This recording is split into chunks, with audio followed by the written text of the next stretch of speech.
आरती श्री भागवत की कीजिए, आरती श्री भागवत जी की।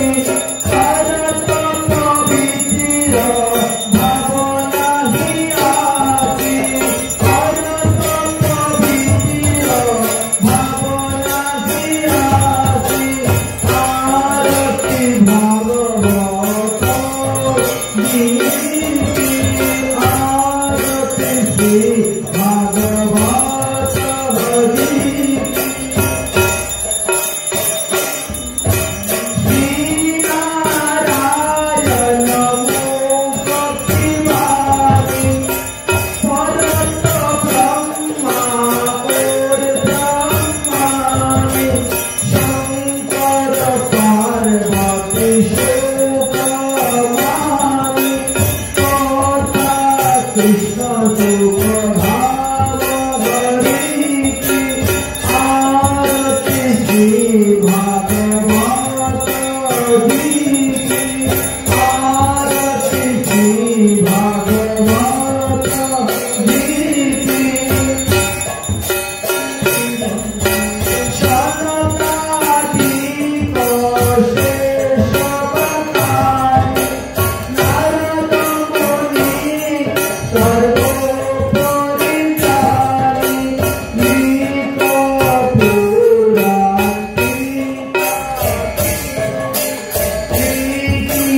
पुराण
আসন্ন মৃত্যুগ্রস্ত মহারাজ পরীক্ষিতের সভাতে গিয়ে যেভাবে শ্রীমদ ভাগবত সপ্তাহ জ্ঞানযোগের অনুষ্ঠান করেছিলেন, সেই ক্রম অনুসারে আজ তাহার চতুর্থ দিবস।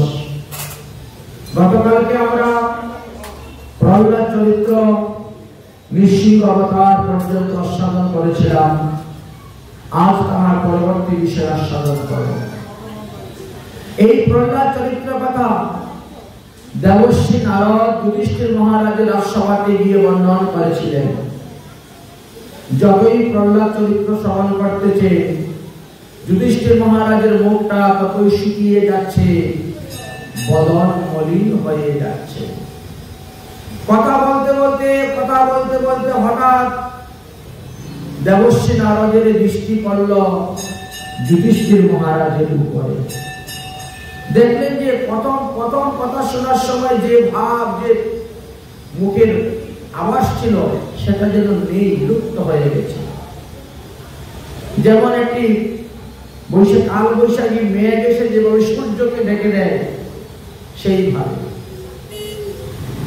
তাই দেবশ্রী নারদ প্রহ্লাদ চরিত্র কথা বন্ধ করে দিলেন, দিয়ে বললেন যে হে যুধিষ্ঠির মহারাজ, প্রহ্লাদের চরিত্র কথা বর্ণন করতে গিয়ে আমি কি তোমার কোনো ক্ষতি করেছি?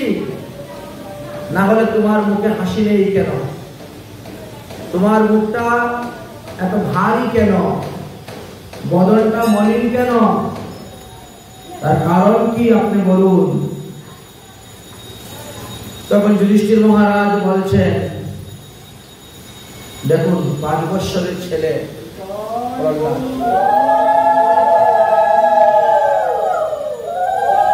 5 বছরের ছেলে প্রহ্লাদ,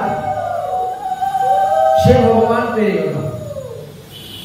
তার ভক্তিতে ভগবান সন্তুষ্ট হয়ে ফটিকে স্তম্ভে মধ্য থেকে প্রকট হয়ে গেলেন।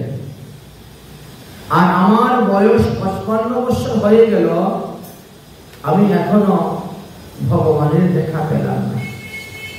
এই কথাটাই যখন আমার মনের মধ্যে উঠলো, তখনই আমার মনটা শুকিয়ে গেল। ধন্য ধন্য প্রহ্লাদ, ধন্য প্রহ্লাদের মা, যিনি এত বড় সাম্রাজ্যকে কাচের মতন মনে করেছিলেন। আর আমরা পশুর মতন জীবন যাপন করতেছি, ক্ষুধা লাগলেই আহারের জন্য ছুটতেছি, নিদ্রা আসলেই বিছানা খুঁজতেছি, কাম ক্রোধ লোভে মোহের বশীভূত হয়ে পশুর মতন জীবন যাপন করতেছি। তাই বলছে ধন্য ধন্য প্রহ্লাদ। প্রহ্লাদের চরিত্র কথা শ্রবণ করে আমার মুখটা শুকাবার এটাই কারণ ছিল। দেবশ্রী নারদ বললেন, যুধিষ্ঠির মহারাজ, আপনি কি আর প্রহ্লাদ থেকে কম ভাগ্যবান? আরে প্রহ্লাদ তো একটু সময়ের জন্য, ক্ষণিকের সময়ের জন্য ভগবানকে দর্শন পেয়েছিলেন, আর আপনি শয়নে, ভোজনে, গমনে, উপবেশনে সর্বদাই ভগবানকে দর্শন করতে পারছেন। যুধিষ্ঠির মহারাজ বলছেন, আমার উপহাস করবেন না নারদ মুনি, আমার 55 বছর বয়স গেল, আমি এখনো ভগবান পাইনি।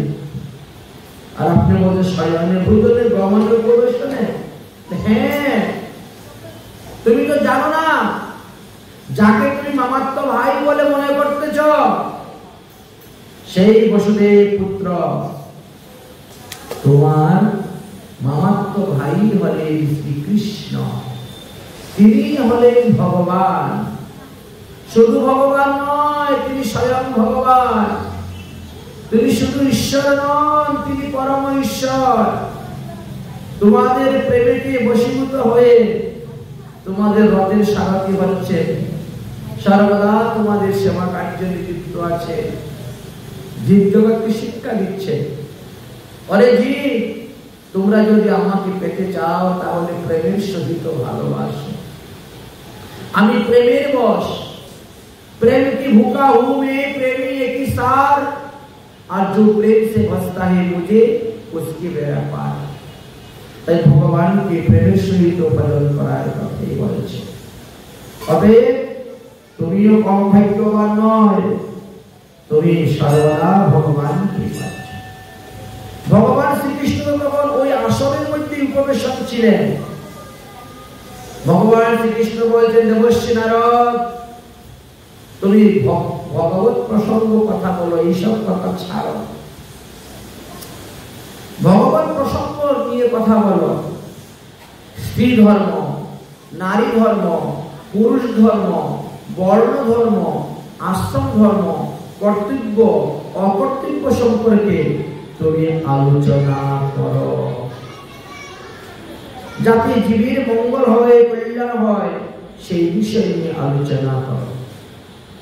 তখন আরম্ভ করলে ভগবানের সেবা পূজা নিয়ে আলোচনা।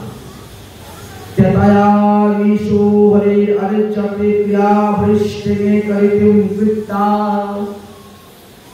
দেবর্ষি নারদ বলেছেন, এই যুধিষ্ঠির মহারাজ, তেতাযুগ হইতেই ভগবানের শ্রী বিগ্রহ সেবা পূজা হয়ে আসতেছে। ভগবান রামচন্দ্রের পূর্বপুরুষ গণ যারা ছিলেন সূর্য বংশের রাজগণ, তারা সবাই শ্রী রঙ্গনাথজির সেবা পূজা করতেন। যদিও ভগবানের ৮ প্রকার বিগ্রহ আছে, ৮ প্রকার বিগ্রহের মধ্যে শৈলময়ী বিগ্রহ, দারুময়ী বিগ্রহ, লেপ্যময়ী বিগ্রহ, শিক্ষময়ী বিগ্রহ, মণিময়ী বিগ্রহ, মণিময়ী বিগ্রহ, ধাতুময়ী বিগ্রহ, যে কোনো এক প্রকার বিগ্রহ যদি কেউ শ্রদ্ধার সহিত, ভক্তির সহিত, প্রেমের সহিত সেবা পূজা করে, তবেই তার মঙ্গল, তবেই তার কল্যাণ। এবার বর্ণাশ্রম ধর্মের কথা বললেন। যে যে আশ্রমে আছেন, যে যে বর্ণেতে আছেন, প্রত্যেকের বর্ণাশ্রম ধর্ম বেদে আলোচনা করা আছে। বর্ণাশ্রম ধর্ম কেন পালন করা হয়? ভক্তি রাজ্যে প্রবেশ করা হয়। ভক্তি বিধির মূল। এই যে বিধিবিধানের কথা দিয়েছেন তার মূলই হলো ভক্তি। ভক্তি বিধির মূল কহিলেন বেদব্যাস, আর গৌরাঙ্গ মহাপ্রভু এসে সাক্ষাৎ করিলা প্রকাশ। মহাপ্রভু এসে প্রকাশ করে দেখিয়ে গেলেন। তাই স্ত্রী ধর্ম, পুরুষ ধর্ম থেকে আরম্ভ করে সমস্ত ধর্মের কথা বর্ণনা করলেন। তারপরে বললেন, নদ্যাৎ আমিষং শ্রাদ্ধে চ অদ্যাং ধর্মবর্তিতাং।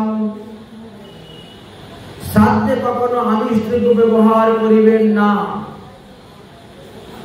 শ্রীমদ্ ভাগবত মহাপুরাণের ৭ম স্কন্ধের ৫৫ অধ্যায়ের ৭ নম্বর শ্লোকে দেবর্ষি নারদ গৃহস্থ ধর্ম নিরূপণ করতে গিয়ে বললেন, মনুষ্যাপি পরম প্রীতাম পশু হিংসায়া। কখনো কোনো পশুকে হিংসা করিও না। তুমি যদি কাউকে প্রাণ দান করতে না পারো, প্রাণ নেওয়ার অধিকার তোমার নাই। ধর্মের পরিভাষাটা ভালো করে বুঝো, কারণ অধর্মের ৫টি শাখা আছে, আর অধর্মের ৫টা শাখাকে মানুষ ধর্ম বলেই মনে করে, কিন্তু বাস্তবে সেগুলা ধর্ম নয়। অধর্মের ৫টি শাখা কি? ১ নম্বরে বললেন বিধর্ম, ২ নম্বরে হলো পরধর্ম, ৩ নম্বরে হলো উপধর্ম, ৪ নম্বরে হলো আবাস ধর্ম, আর 5 নম্বরে হলো ছল ধর্ম। এগুলাকে ধর্মের মতন দেখা যায় মনে হয়, কিন্তু বাস্তবে এগুলি ধর্ম নয়।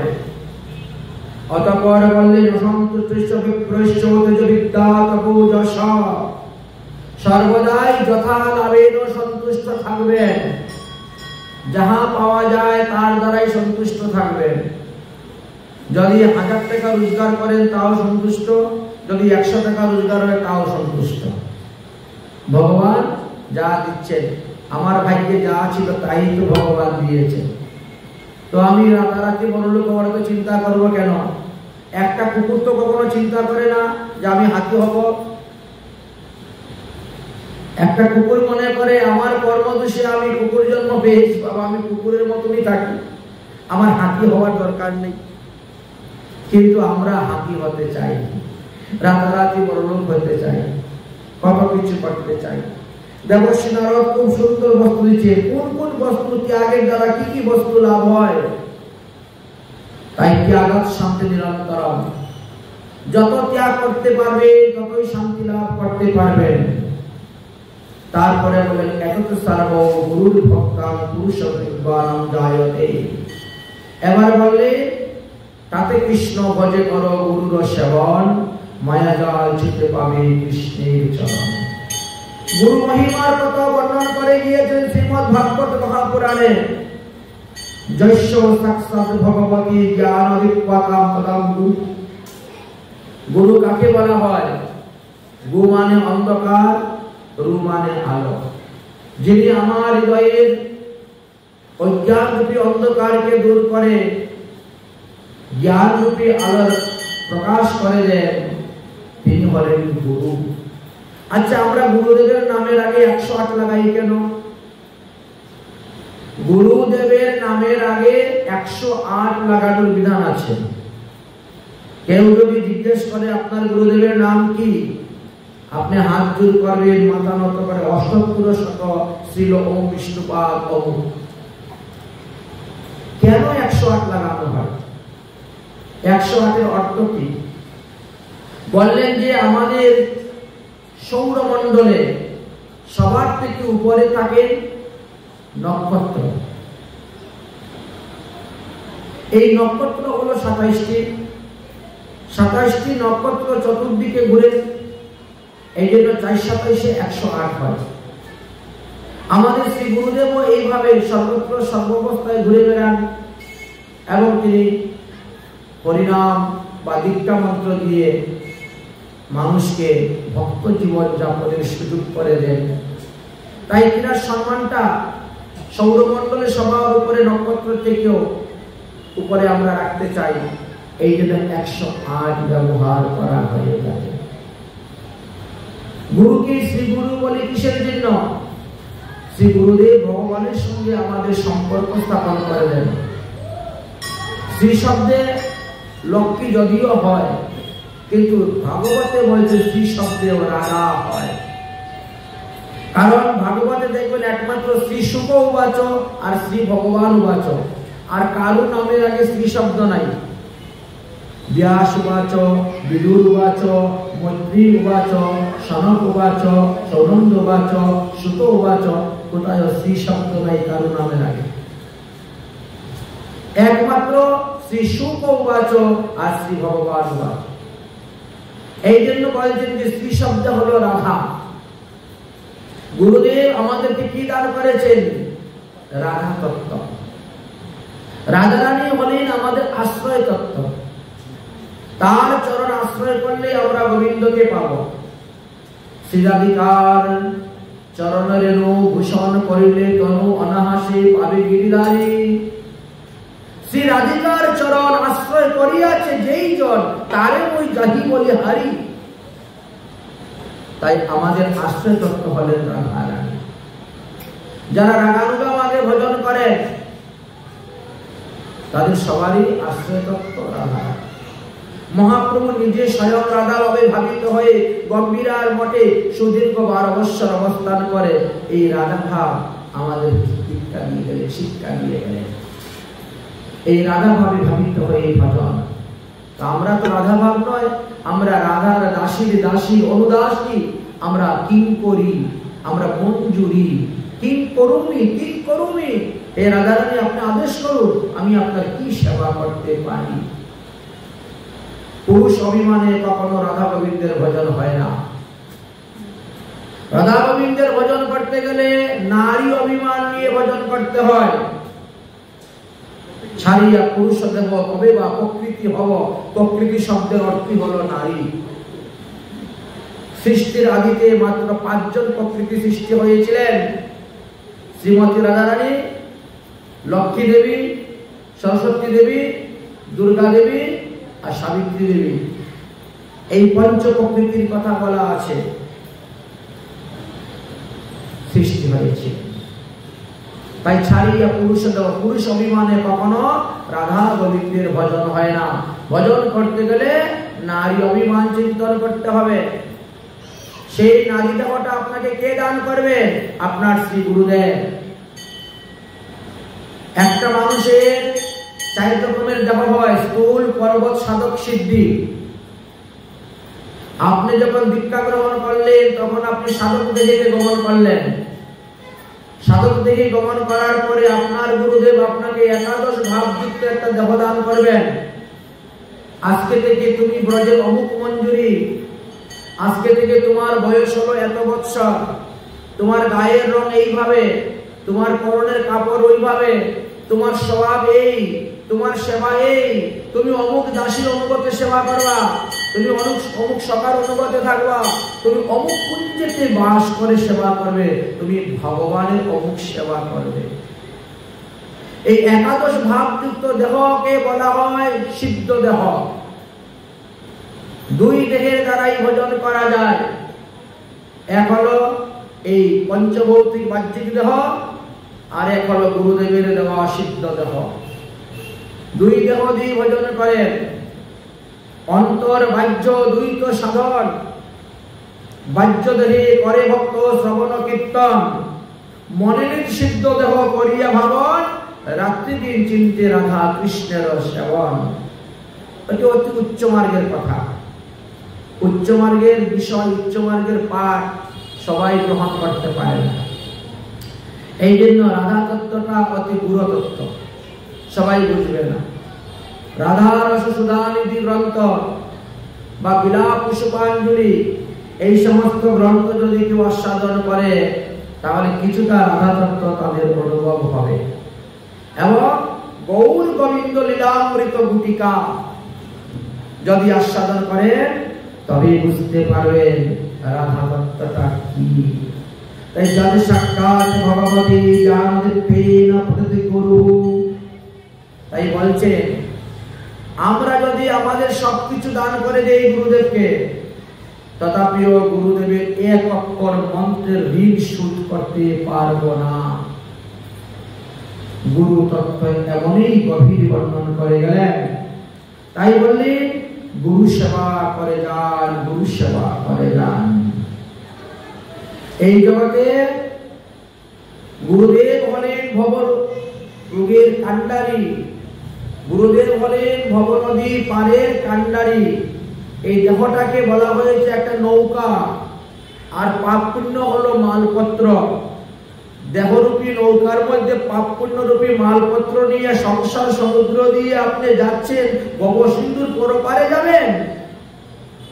সমুদ্রের মধ্যে তো উতাল পাতাল ঢেউ থাকে, সেই উতাল পাতাল ঢেউ থেকে আপনার দেহরূপী নৌকাকে কে রক্ষা করবে? কর্ণধর, অর্থাৎ মাঝি। গুরুদেবকে কর্ণধর বলা হয়েছে। ইনি এই দেহরূপী নৌকার মাঝি। সমুদ্র দিকে নৌকা চলে যেমন সুদক্ষ মাঝি থাকে, সুদক্ষ মাঝি বুঝতে পারে কোন দিকে হাল চেপে ধরলে আমার নৌকা পাল্টি খাবে না, ডুববে না। ঠিক তেমনি ভাবে সদ্গুরুদেবরাও জানেন আমার শিষ্যের দেহরূপী নৌকার হালটা কোন দিকে চেপে ধরব, তবেই সে ভবসিন্ধুর পরে পারে যেতে পারবে। তবে কাদের? যারা গুরুদেবকে সুরানা মন প্রাণ সমর্পণ করে দিয়েছে, তাদেরই কল্যাণ। বললেন যে 16 প্রকার সংস্কার আমাদের আছে, জন্মগ্রহণ করতে করে একবারে মৃত্যু পর্যন্ত আমাদের 16টি সংস্কার আছে। গর্ভদান, কুকসেবন, পঞ্চামৃত ভক্ষণ, সমিন্নকরণ, জাতকর্ম, নামকরণ, নিষ্ক্রমণ, অন্নপ্রাশন, চূড়াকরণ, কর্ণবেদ, বিদ্যারম্ভ, উপনয়ন সংস্কার, বেদারম্ভ, সমবর্তন, গোদানাদি ব্রত চতুষ্টয়, বিবাহ, আর শেষে শ্মশানে গিয়ে পুড়ে মরণ। এই যে 16টি সংস্কার, এই 16টি সংস্কার করে আপনি যদি হরিভজন না করেন, 16 সংস্কার আপনাকে উদ্ধার করতে পারবে না। এই 16 সংস্কার উদ্ধার করতে পারবে না। এই জন্য হরিভজনের কথা বললেন। দেবশ্রী নারদ নিজে বললেন যে আমি ছিলাম উপবহন নামক গন্ধর্ব, তারপরে আমি দুঃখী হয়ে জন্মগ্রহণ করলাম, আর তারপরে আমি দেবশ্রী নারদ হয়ে জন্মগ্রহণ করেছি। সুতরাং একমাত্র সাধুগুরু বৈষ্ণবের কৃপাতেই আমি এই নারদ রূপী দেবতা পেয়েছি। মহতের কৃপা ছাড়া কোনো কার্য সিদ্ধ নয়। কৃষ্ণ ভক্তি তো দূরের কথা, সংসার বন্ধন না হয় ক্ষয়। 4 মাস আমি মহতের সেবা করেছিলাম, মহতের নিকট থেকে দীক্ষা পেয়েছিলাম, আর সেই দীক্ষা মন্ত্র জপ করে আমি কৃতার্থ হয়েছি, ভিন্ন হয়েছে। আজ আমি ব্রহ্মার পুত্র নারদ হতে পেরেছি। অতএব এই পঞ্চভৌতিক দেহ দিয়ে তৃতীয় অপ তেজ মরুদ ভূম, এই 5টা দ্বারা তৈরি করা যে আমাদের পঞ্চভূতি দেহ, এই দেহ দিয়ে আপনি অনিত্য বস্তু ভগবানকে লাভ করতে পারবেন। নিত্য বস্তু ভগবানকে লাভ করতে পারবেন এই অনিত্য দেহ দিয়ে। ভগবানকে লাভ করতে পারবেন, ব্রহ্মা হতে পারবেন। অতএব সকলেরই ভগবত সেবা পূজার অধিকার আছে, সকলেরই কৃষ্ণ ভজনের অধিকার আছে। আমি যখন জন্মগ্রহণ করেছিলাম তখন ভগবান আমাকে শুদ্ধ দেহ দিয়ে পাঠিয়েছিলেন, শুদ্ধ আহার দিয়ে পাঠিয়েছিলেন, শুদ্ধ সদ্বুদ্ধি দিয়ে পাঠিয়েছিলেন। কিন্তু অসৎ লোকের সঙ্গ করতে করতে আমি অসৎ হয়ে যাই, অপবিত্র ব্যক্তির সঙ্গ করতে করতে আমি অপবিত্র হয়ে যাই, অসুচি ব্যক্তির সঙ্গ করতে করতে আমি অসুচি হয়ে যাই, যার কারণে আমি ভগবানের সামনে গিয়ে 2টা ফুল দেওয়ার মতন ক্ষমতা আমার থাকে না। আমার বাড়িতে উৎসব করতে গেলে, অনুষ্ঠান করতে গেলে আমি বাইরে থেকে গুসাই নিয়ে আসি, বৈষ্ণব নিয়ে আসি, কারণ আমার দেহ অপবিত্র। আমি কেমন করে ভগবানের সামনে যাব? লজ্জা পাচ্ছি। যদি কেউ কারো কাছে বেশি ঋণী করে, ঋণী হয়ে যায়, তাহলে ওই ব্যক্তিকে দেখলেই দূরে দূরে পালায়, সামনে যেতে ভয় পায়, লজ্জা লাগে। আমরা তো ভগবানের কাছে প্রতিজ্ঞা করে এসেছি, প্রতিজ্ঞা অনুসারে প্রতিজ্ঞা পালন করতে পারি নাই, তাই ভগবানের সামনে যেতে লজ্জা লাগে। বলছেন একটা ভদ্রলোকের সমাজে যখন লোক এসে বসে, সবাই যেন ভালো ভালো কাপড় চুপড় পরে বসে, ভালো ভালো সেন্ট মেরে এসে বসে, কিন্তু ওখানে কেউ ছিঁড়া ফাটা কাপড় পরে আসে না। অথবা ওই কলার কষ, প্রচুর কষ লেগে গেছে, কাঁঠালের আঠা লেগে গেছে, এরকম কোনো বস্ত্র পরে কেউ আসে না। তাই আমাদের এই দেহটার মধ্যে যখন এইভাবে দাগ লেগে যায়, মানে পাপ রূপী দাগ, কলঙ্ক রূপী দাগ, অসৎ কর্ম রূপী দাগ লেগে যায়, তখন ভগবানের কাছে যেতেও আমাদের লজ্জা লাগে। ও ভাই তুই যা মালাটা পরিয়ে দে, ও ভাই তুই যা ফুলটা পরিয়ে চরণে দিয়ে দে, বলি না? এটি হলো কাজ। কলাপতির আগে সুন্দর একটা গান আছে, মহাজন্ম বলছে, রাগটা হলো কলাপতি রাগ। মেলি চাদর কে कैसे द्वार तुम्हारे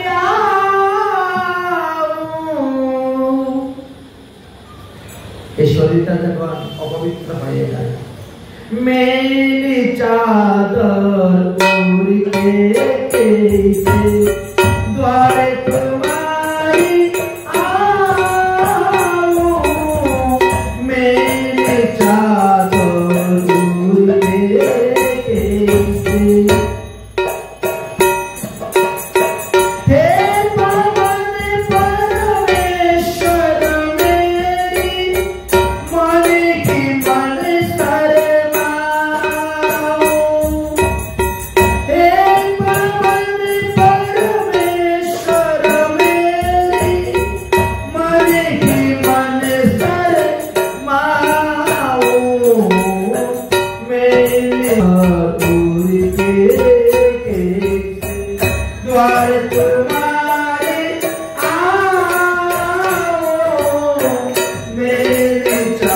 दूर के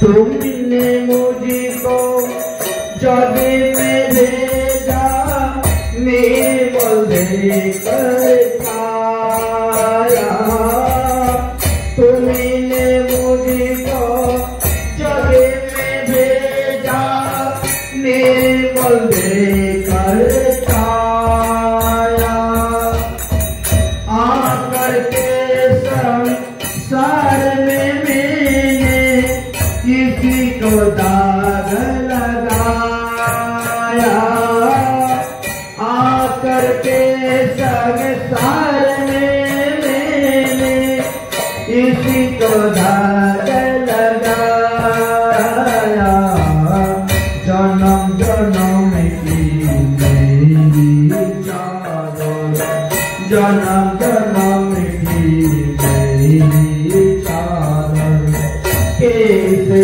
दाग चुराओ मेरी चादर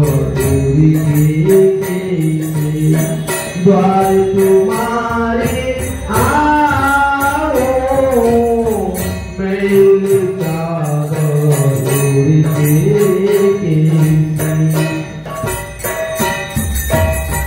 निर्मल पानी पाकर तुझसे नवेला तेरा गाया निर्मल पानी पाकर तुझसे नवेला तेरा गाया नयन मोती के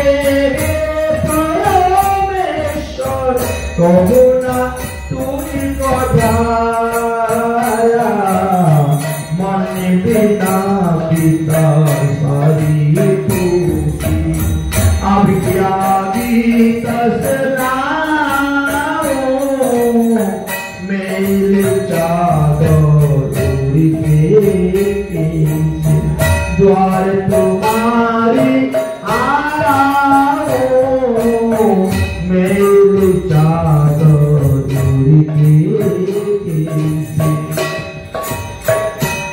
इन पैर से चलकर तेरे मंदिर को न आया इन पैर से चलकर तेरे मंदिर को न आया जहाँ जहाँ हो पूजा तेरी कहो न किसी झुकाया जहाँ जहाँ हो पूजा तेरी कभी न किसी झुकाया हे होरी होरी में हरि के आया हे होरी होरी में हरि के आया अब क्या हाल सुनाओ मेरी चादर के द्वार तुम्हारे आओ हरे कृष्णा कृष्णा कृष्णा हरे हरे हरे राम हरे राम राम राम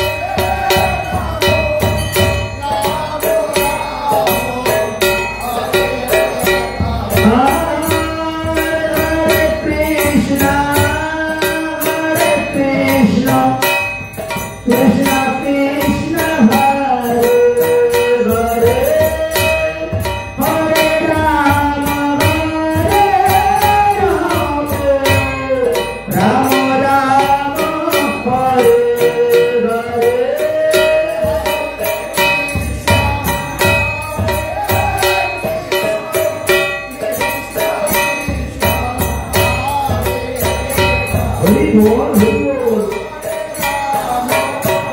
হরে রাম হরে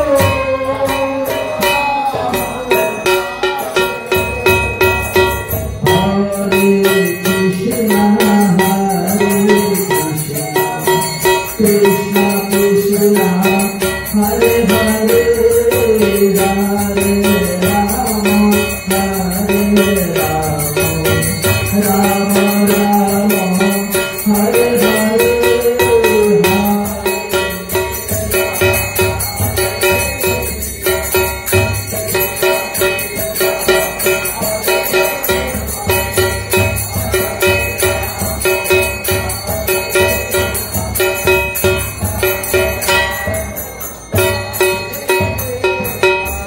তাই প্রহ্লাদ মহাশয়ের ছিল সৎ বাসনা, তাই অসুর কুলে জন্মগ্রহণ করেও তিনি হরিনাম করেছেন, সবাইকে হরিনাম করার উপদেশ দিয়েছেন।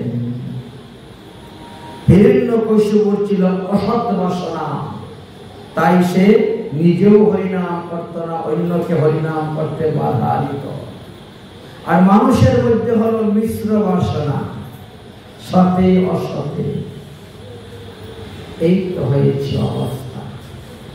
আমরা এই স্থানে সপ্তম স্কন্ধের কথা বিশ্রাম দিব আর অষ্টম স্কন্ধের কথা আরম্ভ করব।